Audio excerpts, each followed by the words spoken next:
ધોરણ 8 કમ્પ્યુટર વિષયની અંદર આજે આપણે જોશું પાર્ટ 2 HTML ના ઉપયોગથી વેબ પેજ બનાવવું એની એક્સરસાઇઝ. આપણે છેલ્લા લેક્ચરની અંદર એના પ્રેક્ટિકલ જોયા. હવે આપણે જોશું એની એક્સરસાઇઝ. એમાં જે જવાબ આવશે એ હું અહીંયા લખું છું. સૌથી પહેલો વિકલ્પ આવે છે HTML ડોક્યુમેન્ટ માટે ખાલી જગ્યા એજ કમ્પાઇલેશનની ભૂમિકા ભજવે છે. તો એમાં જવાબ આવશે સી, બ્રાઉઝર. ત્યાર પછી HTML ટેક્સ્ટ લખવા માટે એડિટર તરીકે ખાલી જગ્યાનો ઉપયોગ થાય છે. તો જવાબ આવશે ડી, નોટપેડ.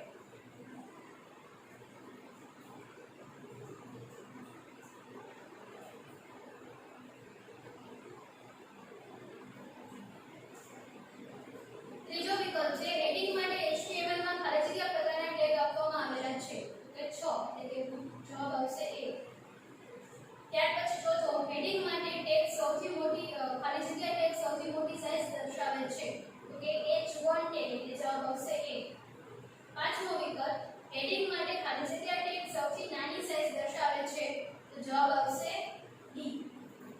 અને છઠ્ઠો વિકલ્પ ખાલી જગ્યા હોરિઝોન્ટલ રૂલ્સ એટલે ખાલી જગ્યા કે આડી લાઈન. તો જવાબ આવશે બી. સાતમો વિકલ્પ ટેગના ઉપયોગથી પેજમાં વચ્ચે આડી લાઈન મૂકી શકાય છે. ખાલી જગ્યા ટેગના ઉપયોગથી પેજમાં વચ્ચે આડી લાઈન મૂકી શકાય. તો કે HR ટેગ એટલે જવાબ આવશે બી. ત્યાર પછી આઠમો વિકલ્પ વેબ પેજમાં લાઈનને કલર આપવા માટે ખાલી જગ્યા એટ્રીબ્યુટનો ઉપયોગ થાય છે. તો કે કલર એટ્રીબ્યુટ. અને કલર એટ્રીબ્યુટમાં સ્પેલિંગ આવશે COLOR એટલે જવાબ આવશે સી. ત્યાર પછી નવમો વિકલ્પ ખાલી જગ્યાએ સ્ક્રોલિંગ ટેક્સ્ટ મેસેજ આપે છે. તો કે માર્કી ટેગ. તો જવાબ આવશે સી. દસમો વિકલ્પ કલર કોડ દાખલ કરવા ખાલી જગ્યા ચિહ્નનો ઉપયોગ થાય છે. તો કે હેશનો ઉપયોગ થાય એટલા માટે જવાબ આવશે ડી. ત્યાર પછી 11મો વિકલ્પ HTML ડોક્યુમેન્ટમાં ટેક્સ્ટને ઘાટા કરવા માટે ખાલી જગ્યા ટેગ વપરાય છે. તો કે બોલ્ડ ટેગ વપરાય એટલા માટે જવાબ આવશે અહીંયા એ. બોલ્ડ ટેગ ચાલુ, બોલ્ડ ટેગ પૂરું. ત્યાર પછી 12મો વિકલ્પ HTML ભાષામાં કમેન્ટ મૂકવા માટે ખાલી જગ્યાનો ઉપયોગ થાય છે. તો કે જવાબ આવશે અહીંયા બી ઓપ્શન આવશે. જે સાચી કમેન્ટ આપેલી છે તે. ત્યાર પછી 13મો વિકલ્પ HTML ભાષામાં સામાન્ય રીતે ખાલી જગ્યા લિસ્ટ હોય છે. તો કે ઓર્ડર લિસ્ટ અને અનઓર્ડર લિસ્ટ એટલે જવાબ આવશે ડી. ત્યાર પછી 14મો વિકલ્પ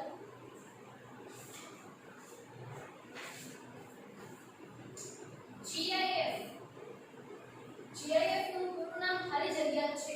તો કે ગ્રાફિક ઇન્ટરચેન્જ ફોર્મેટ. તો જવાબ આવશે એ, ગ્રાફિક ઇન્ટરચેન્જ ફોર્મેટ. 15મો વિકલ્પ HTML ડોક્યુમેન્ટમાં છબી એટલે કે ઇમેજ ઉમેરવા માટે ખાલી જગ્યા ટેગનો ઉપયોગ થાય છે. તો જવાબ આવશે સી, ઇમેજ ટેગ. ત્યાર પછી 16મો વિકલ્પ HTML ડોક્યુમેન્ટમાં કોષ્ટક ઉમેરવા માટે ખાલી જગ્યા ટેગનો ઉપયોગ થાય છે. તો કોષ્ટક ઉમેરવા માટે એટલે કે ટેબલ ટેગનો ઉપયોગ થાય એટલા માટે જવાબ આવશે અહીંયા સી, ટેબલ ટેગ ચાલુ, ટેબલ ટેગ પૂરું. ત્યાર પછી 17મો વિકલ્પ ઇમેજને ડાબે જમણે કે વચ્ચે મૂકવા ખાલી જગ્યા એટ્રીબ્યુટનો ઉપયોગ થાય છે. હવે જે આપણે ઇમેજ ટેગમાં ઇમેજ મૂકી હતી આ જ ઇમેજ ટેગની અંદર સ્પેસ આપી align equals to double inverted કોમાની અંદર રાઈટ અથવા લેફ્ટ અથવા તો સેન્ટર આ ત્રણમાંથી કોઈ પણ એક લખી અને ડબલ ઇન્વર્ટેડ કોમા પૂરા કરી અને SRC એટ્રીબ્યુટ આપી અને પછી આપણો ઇમેજ ટેગ પૂરો કરશું તો આપણને જે ઇમેજ આપી હશે એનું અલાઇનમેન્ટ એટલે કે એની જે સાઈડ છે એટલે આપણે ઇમેજ છે એ ડાબી બાજુ જોઈએ છે, જમણી બાજુ જોઈએ છે કે વચ્ચે જોઈએ છે એના માટે અલાઇન નામના એટ્રીબ્યુટનો ઉપયોગ કરવામાં આવે. એ જવાબ આવશે એ, અલાઇન. એના પછી ખાલી જગ્યા એટ્રીબ્યુટ ઇમેજનો સ્ત્રોત દર્શાવે છે એ SRC. તો જવાબ આવશે અહીંયા 18મા વિકલ્પનો ડી. ત્યાર પછી 19મો વિકલ્પ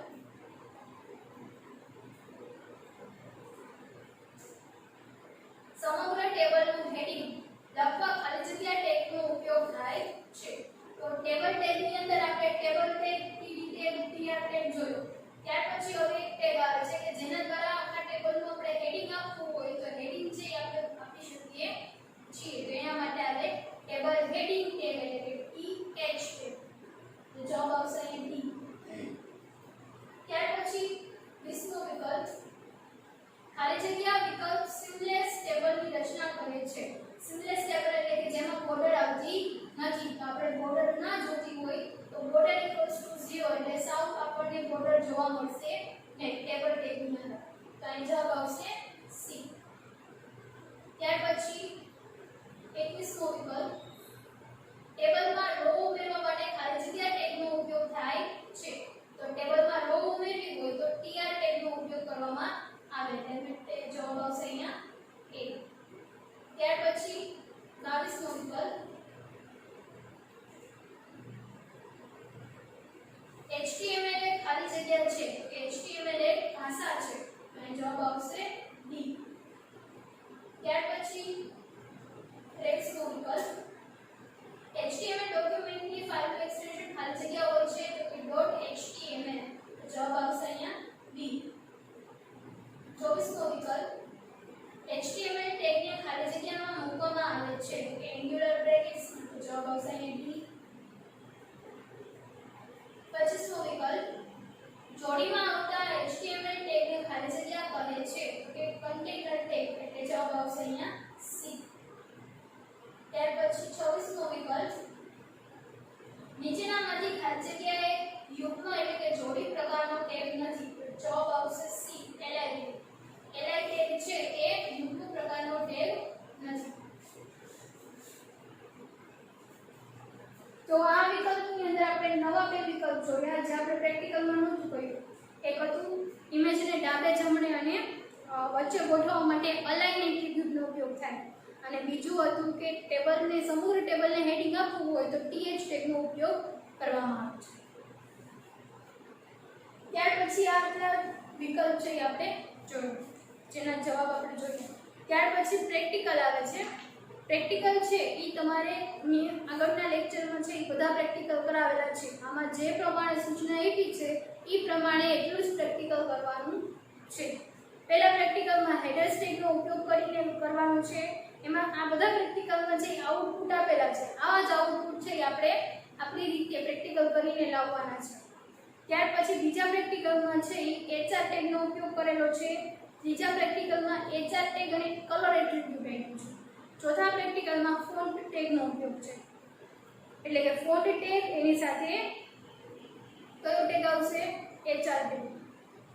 ત્યાર પછી પાંચમા પ્રેક્ટિકલમાં છે એ ફોન્ટ ટેગ અને એની સાથે ફોન્ટ સાઇઝ એટ્રીબ્યુટનો ઉપયોગ છે. છઠ્ઠા પ્રેક્ટિકલમાં પાછો ફોન્ટ ટેગનો ઉપયોગ છે. એટલે કે ચોથું અને છઠ્ઠું છે એ બંને સેમ છે. ત્યાર પછી સાતમું પ્રેક્ટિકલ છે એમાં ફોન્ટ કલરનો ઉપયોગ કરેલો છે. એમાં લખ્યું છે કે માય સ્કૂલ નેમ ઇઝ પછી તમારી સ્કૂલનું નામ લખવાનું છે. ત્યાર પછી આઠમા પ્રેક્ટિકલમાં છે એ ટેક્સ્ટ સ્ટાઇલ એટલે કે બોલ્ડ ઇટાલિક અંડરલાઇન જે આપણામાં કોઈ બીજી રીતના આમાં કરવાનું છે. ત્યાર પછી નવમું પ્રેક્ટિકલ છે જેમાં માર્કેટ ટેગનો ઉપયોગ કરી અને my country name is India જે આખો મેસેજ છે એને માર્કેટ ટેગમાં મૂકવાનો છે એટલે એ સ્ક્રોલ થશે. ત્યાર પછી 10મું પ્રેક્ટિકલ જેમાં પીજી કલરનો ઉપયોગ કરી અને ઇટ્સ માય કમ્પ્યુટર લખવાનું છે. ત્યાર પછી 11મું પ્રેક્ટિકલ છે એમાં ઇમેજ ટેગનો ઉપયોગ કરી અને જે ઇમેજ આપી છે એવી ના હોય તો ગમે તે ઇમેજ એમાં મૂકી શકાય છે. સાથે બેકગ્રાઉન્ડ કલર આપેલું છે અને માય નેમ આપેલું છે. ત્યાર પછી 12મું પ્રેક્ટિકલ છે જેમાં બેકગ્રાઉન્ડમાં છે એ કોઈ પણ એક ઇમેજ મૂકવાની છે. ત્યાર પછી 13મું અને 14મું પ્રેક્ટિકલ અનઓર્ડર્ડ લિસ્ટ અને ઓર્ડર્ડ લિસ્ટ. એમાં જે એલાઇન ટેગમાં આઇટમ લખીએ છીએ એની જગ્યાએ એમાં શું આવશે તો કે ઓર્ડર લિસ્ટમાં આપી છે એ રીતના અલગ અલગ રિવરના નામ અને અનઓર્ડર લિસ્ટમાં જે અલગ અલગ 7 પ્લેસ આપેલી છે એ બધી પ્લેસનું નામ લખવાનું છે. ત્યાર પછી 15મું પ્રેક્ટિકલ છે એમાં ટેબલ જેમાં બોર્ડર આપવાની છે 1 થી 2 એટલે એટલી જાડી બોર્ડર જોવા મળશે. બોર્ડર ઇક્વલ્સ ટુ 1 અથવા તો 2 આપજો. ત્યાર પછી 17મું પ્રેક્ટિકલ છે એમાં પણ ફૂડ આઇટમ વિશેનું આખું ટેબલ બનાવેલું છે.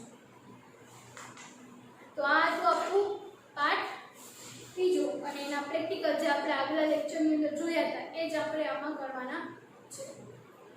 હવે પછીનો પાર્ટ છે એ આપણે આગળના લેક્ચરમાં